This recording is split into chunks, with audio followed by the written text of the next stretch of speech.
மாதிரி பொடி பொடியாக மிக்ஸி ஜாரில் கட் பண்ணி போட்டுக்கிட்டு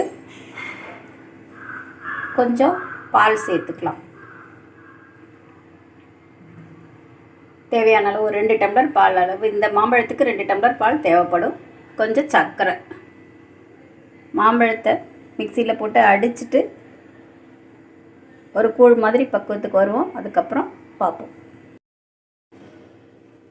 நம்ம ஸ்வீட்டுக்கு ஏற்கனவே 2 ஸ்பூன் போட்டேன், இன்னும் ஒரு 3 ஸ்பூன் சர்க்கரை சேர்த்துக்கலாம். இது ஒரு பெரிய மாம்பழம்.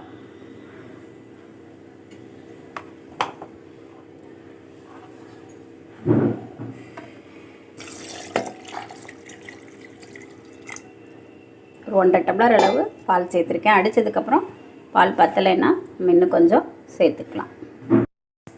மிக்சியில் போட்டு அரைச்சாச்சு.